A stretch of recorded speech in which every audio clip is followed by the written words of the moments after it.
Well, for this final roundtable, invite Nuria Munoz. Nuria is an award-winning in Biophilic Design and Wellbeing Consult, founder of Habitat Harmonia Ecosystem and Academy. She specializes in research-based design and well-being holistic science, integrating sustainability, neuroscience, and regenerative principles to enhance health and well-being for both people and the planet. Through initiatives like her 12-week Biophilic Design course and Habitat Harmonia Ecosystem, she empowers architects and designers to create environments that prioritize well-being, foster deep connections with nature, and drive sustainability impacts. Please welcome Nuria.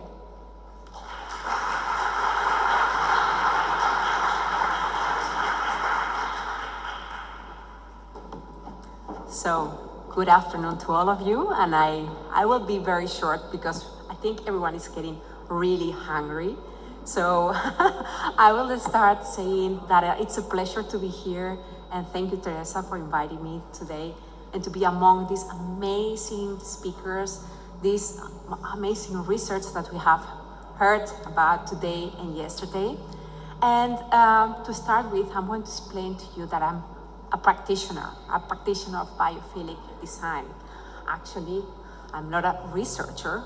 I have been practicing interior design, interior architecture for more than 20 years.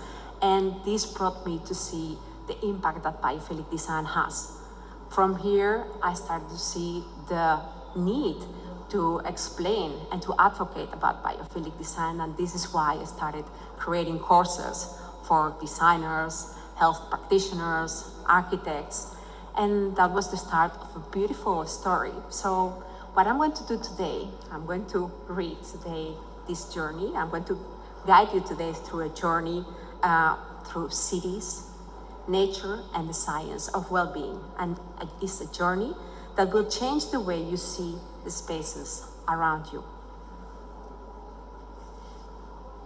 So I want you all to close your eyes for a moment and imagine that you are in a city. Picture yourself in a city which I'm going to describe. These are tall buildings, rise on both sides, made of cold glass and steel. The sun reflects off them, blinding and harsh. The streets stretch ahead endless and unchanging. You take a step forward. The pavement beneath you feels rough and cracked, hard as stone. The air is thick and heavy, pressing against your skin. And then the noise. Engines roar, horns beep, a siren second in the distance. The sounds layers on top of each other, a restless, endless hum that never stops. You look around. Where is nature? Where is life? A few trees stand in tiny squares of dirt, their roots trapped beneath concrete. Their leaves barely move. Now, imagine a different city. You step into a quiet street. This is completely different. The air is cool and fresh.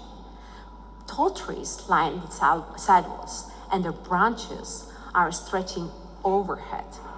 Sunlight filters through the leaves, casting soft, dancing shadows on the ground. You take a deep breath in, and this air smells clean, like fresh rain and rich soil. A light breeze moves around you, gentle and refreshing. Now listen, you're in this beautiful city.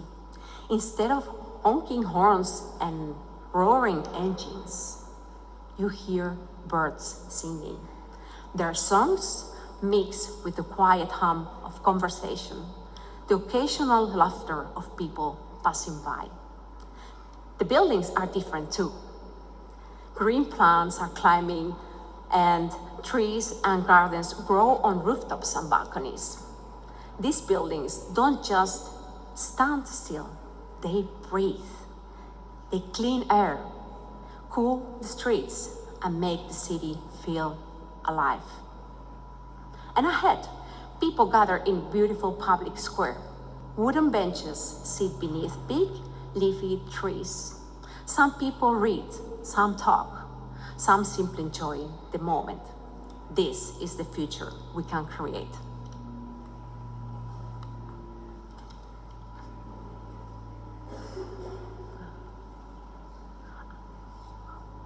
So, I grew up in the mountains. My school had great big windows, and I could face the peaks of the mountains from my class. In every break, we went outside and we played in the forest, and we discovered nature. But when I went back home, there was this school next to my house, which was completely the opposite. It had very small windows, no greenery at all, no life at all. And I always wondered how these students felt in those spaces, as I was already thriving in this natural environment in school, and those kids in that other school were not. Years later, I've moved to a city, and after being and living for many years in nature, I started to unconsciously feel that city. I started to get more depressed, and through the amount of work I was doing, I got into a burnout. And this burnout was a wake-up call. With help of coaches and with help of nature, I started to thrive. And that's what I want to explain today, the impact that nature had always on me and on my well-being. And I want you to know if nature has that impact on me and on my ability to focus and to heal and to feel connected, imagine what it could do to other spaces we create. For our schools, or our workplaces, or our cities, for example. This isn't just about making spaces look nice. We have seen already that it's not about aesthetics. It's about designing environments that support us, spaces that don't drain us, but restore us, that don't disconnect us, but reconnect us with nature, with each other, and with ourselves. We often think of stress and burnout as personal struggles, something we have to manage on our own. But what if they aren't just personal? What if they're environmental? The average city dweller spends 90%, we have seen those figures already, indoors, inside homes, inside cars, inside workplaces, inside schools, inside homes or shopping malls. We sit in traffic, we stare at screens, we work under artificial lighting. And all of this disconnection from nature is changing our brains. Brain scans show that people living in cities have an overactive amygdala. This is the part of the brain responsible for fear and stress. And mental health issues are rising in urban environments, which brings higher rates of anxiety, depression, and burnout. So maybe the problem isn't just us.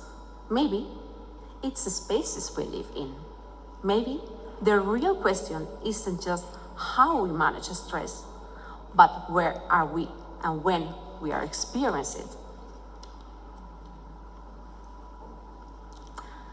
But this didn't happen overnight. Our disconnection with nature has a story and a history. For most of human history, we lived in direct direction. For most of our history, we lived in direct connection with nature. Our homes were made of local materials, wood, clay, stone. We rose with the sun, rested with the stars, and moved in rhythm with the seasons. Then came industrialization. Cities expanded, concrete replaced greenery, streets filled with cars instead of trees. Homes and workplaces were built for efficiency, not for well-being. And we adapted. We adjusted to fluorescent lights instead of daylight, air conditioning instead of fresh breezes, concrete walls instead of open landscapes. The more we built upwards and outwards, the more we lost touch with the very thing that sustains us. We didn't just stop living in nature. We stopped designing for it. But what if we could change this?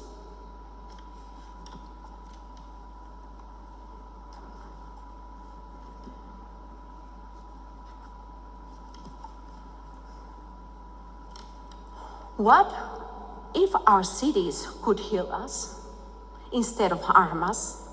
That's what biophilic design does. Biophilic design isn't just about adding plants, as many people think. This is, I always call it like a biophilic washing. It's about creating spaces that connect us to nature in a way that nourishes our well-being and restores us. It's about designing with light, texture, movement, and natural patterns, and all the senses, so that the spaces don't just function, but feel alive, evoke beauty, and give us a deep sense of place and belonging. More than just aesthetics, biophilic design is healing. A study shows that spaces designed with nature in mind reduces stress, enhances focus, support mental clarity, and even speed up recovery. It reminds us that we are not separate from nature. We are part of it. And when we bring nature back into the way we design our spaces, we create environments that just shelter us. They restore us. They inspire us. They help us thrive. And the impact of biophilic design isn't just something we feel, as you already know. It's something we can measure. We have seen yesterday all type of systems and tools that we can measure. Biophilic design isn't just a concept, as many people think. It's backed up by thousands of scientific papers across multiple disciplines. From neuroscience and psychology to biology and anthropology, research confirms that we have always known deep down. Humans thrive in connection with nature. When we design spaces with well-being in mind, the results are profound.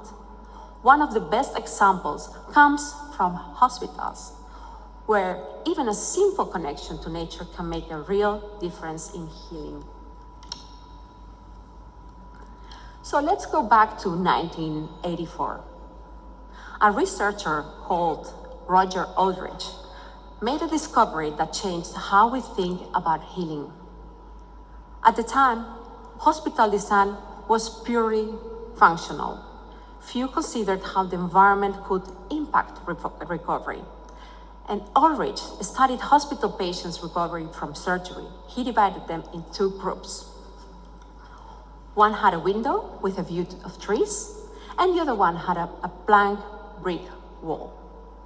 So patients with a view of nature healed 30% faster. They needed less pain medication, and they had fewer complications during recovery. One window, a few trees, and measurable impact on human health. If something as simple as a view of nature can accelerate healing, imagine what happens when we apply biophilic design across our homes, our workplaces, our schools, and our cities.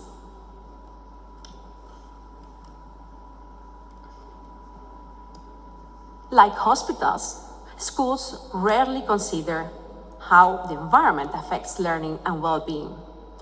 Students with more natural light can perform 29% better than others in tests. Access to nature reduces stress. Cognitive function increases. But this is not just about test scores. A well-designed classroom, for instance, improves behavior, engagement, and well-being. Children feel more inspired in these spaces and more connected when nature is a part of the learning process. And what about workplaces? Most offices are built for efficiency and not for well-being. The result? Stress, burnout, disengagement, lack of unemployment. Biophilic workplaces lead to 15% higher well-being than an 6% increase in productivity. People with natural light and greenery feel less stressed and more creative and more engaged. Even small changes such as better air, natural views boost focus and energy. Work is a huge part of life. So if we make offices healthier, we don't just improve productivity, we improve lives. Companies investing in biophilic design see real benefits, and we should think about that. How about people performing better? How about people being more creative? How about people having a better sense of living, being happier, going back home, thriving? I'll go to another example, which are cities, the cities we are living in. Think about that city that I showed you as the second picture. Does it make you feel connected, or does it feel cold, overwhelming, and exhausting? By 2050, we have already seen 70% of the world's population will live in cities. Yet, most urban spaces are disconnected from nature, and that has a real consequence for our well-being. The way we design cities shapes every aspect of our lives, from mental and physical, health, cognition, social connections, and even climate resilience. Cities with more green spaces have lower rates of stress, anxiety, and depression. Urban greenery cools temperature, improves air quality, and even reduces crime. Biophilic neighborhoods encourage social connection, a sense of place, and stronger communities. Biophilic cities aren't just beautiful. They are healthier, more sustainable, and more livable.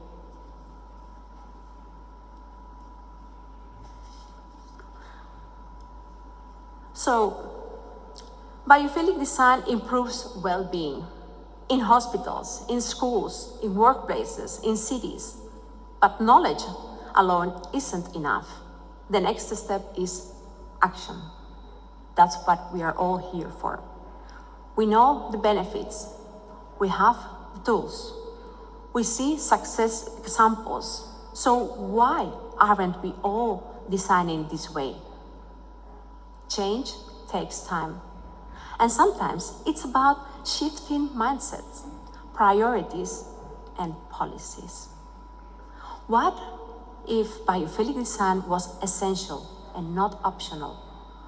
What if well-being led design policies? What if we all created spaces that heal, restore, and reconnect with nature? We all have a role to play. Biophilic design isn't just about better buildings, it's about a better future.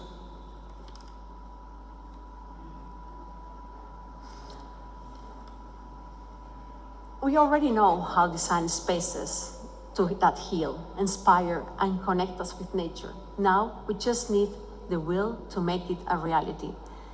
This is a message for all of you to spread the word on biophilic design, on well-being design, on healing design, and start making and taking action. Thank you all for today's, for listening to me.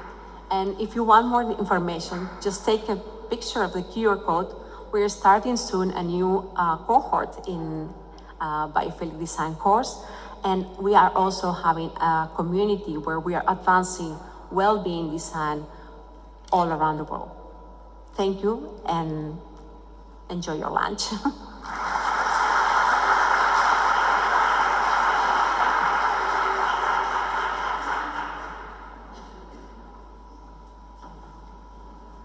Well, thank you everybody. Now we are going for a break for the lunch and we are going to be back at 2:45, please. Thank you.